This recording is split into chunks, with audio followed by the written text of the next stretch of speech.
প্রিয়তমা, তুলোর বালিশে ফেলো না চোখের জলের ফোঁটাগুলো। আমি আছি এখানে দিনের অন্ধকারে, চার দেয়ালে ঘেরা এই আয়নাঘর। এখানে বিশাল ফ্যানের শব্দগুলো কানে বাজে যেন হিস হিস অজগর। দরজার ওপারে সশস্ত্র সৈনিকরা রেখেছে আমায় 24 ঘন্টা নজর। আমি মানিয়ে নিয়েছি এই অন্ধকার, নাম তার আয়নাহীন আয়না চত্বর। প্রিয়তমা, বসে থেকো না খাবার নিয়ে আমার ফেরার অপেক্ষায়। গরম ভাতের থালায় শুকনো রুটি আমার জন্য একটুও নয় কষ্টকর। নিচ্ছিদ্র কালো অন্ধকারে মনের আলোয় রেখেছি তোমায় দিনভর। স্বপ্নের মাঝে আমি শুনতে পাই তোমার মিষ্টি ভালোবাসার কণ্ঠস্বর। আমি আজ হাড়ে হাড়ে বুঝি তোমার শ্রদ্ধার প্রেম আর আদর।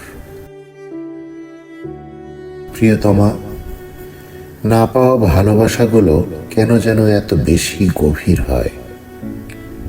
আয়না ঘরের দেয়ালে লিখে গেলাম অদৃশ্য কালিতে আমার প্রেমের হস্তাক্ষর।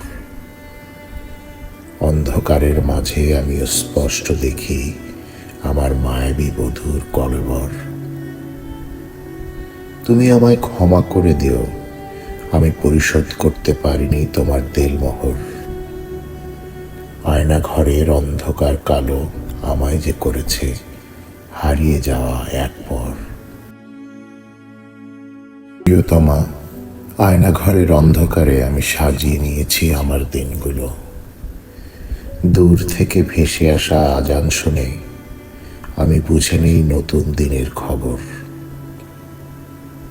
পানিবিহীন অজুর পবিত্রতায় আমি প্রভুর জন্য নামাজ পড়ি পঞ্চপ্রহর। অন্ধকারের অসুন্দরে আমি খুঁজে নেই আয়না ঘরের পৃথিবীর চিরসুন্দর। সত্যের ভয়ে কোনোদিন তারা করবে না আমায় তোমার কাছে হস্তান্তর। প্রিয়তমা, আজ আমি মৃত্যুঞ্জয়ের মতো সাহসী হয়ে উঠেছি। আমি দাঁতে দাঁত চেপে সয়ে নিয়েছি অসহ্য নির্যাতনের ভরা দিনভর। জানি না আরো কত সহস্র অভিবাসী আছেন এই আয়না ঘরে কত বছর। শুনেছি কোনো প্রিয়জনই ফিরে পায় না আয়না ঘরে পড়ে থাকা লাশ মরণোত্তর। আমার জন্য আর আলোহীন কালো অন্ধকার একটুও নয় ভয়ঙ্কর, একটুও নয় কষ্টকর।